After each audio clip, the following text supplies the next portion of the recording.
test the convergence of the series sum of 2n square minus 1 whole to the power 1 by 3 whole divided by 3n cube plus 2n plus 5 whole to the power 1 by 4.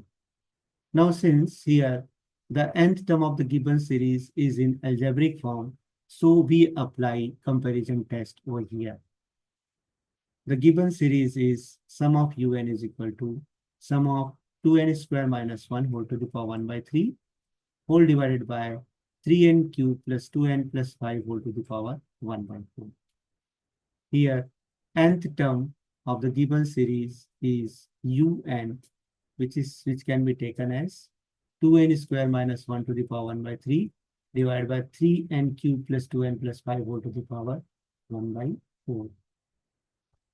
The nth term of the auxiliary series sum of Vn is given by Vn is equal to, now which term has the highest power? So here n square and whole to the power 1 upon 3.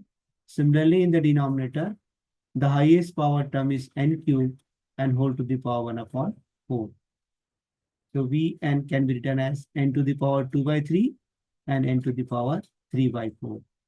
If we take 2 by 3 denominator, 1 upon n to the power 3 by 4 minus 2 by 3.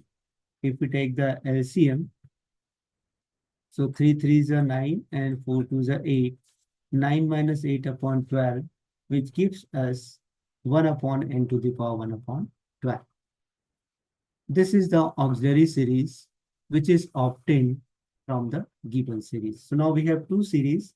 One is original series un and another series Vn, which is auxiliary series obtained by the given series. Now, let us consider the ratio of un and Vn when n tending to infinity. So un is equal to 2n square minus 1 whole to the power 1 upon 3 whole divided by 3n cube plus 2n plus 5 whole to the power 1 by 4 and divided by 1 upon n to the power 1 upon 12. Let us try to simplify once again. So we write down this term as it is. And this will, since it is in the division form, so if we write down in the multiplication form, this n to the power 1 upon 12 goes to numerator and 1 comes to denominator. Now, here, we want to take n square outside from the first term.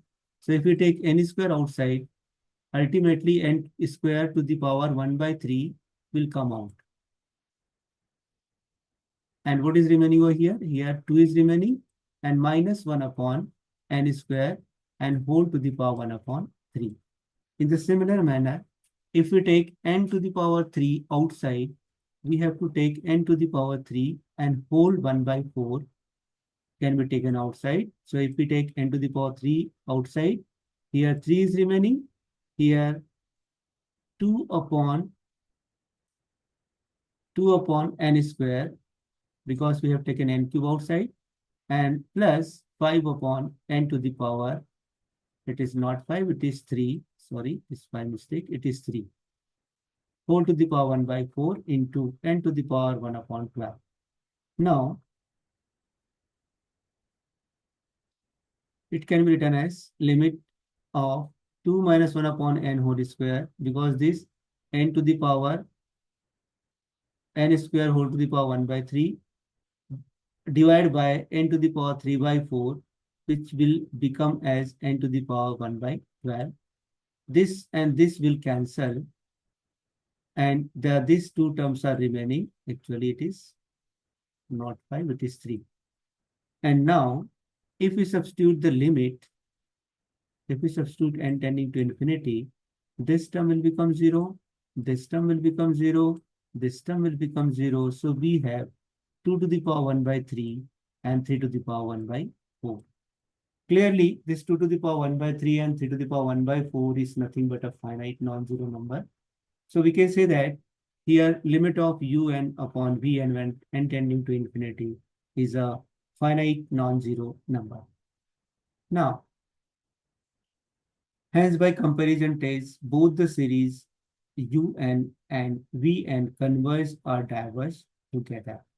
But by P series test, auxiliary series sum of Vn which is equal to 1 upon sum of 1 upon n to the power 1 by 12 is divergent. Why it is divergent? Because the value of p, which is 1 upon 12, and clearly it is less than 1. And we know that by p series test, if the value of p is greater than 1, it is convergent, and less than 1, less than or equal to 1, then the series is divergent. So since the auxiliary series Vn is divergent, therefore by comparison test, both the series is divergent. Hence, sum of un or the given series un is also divergent. Thank you.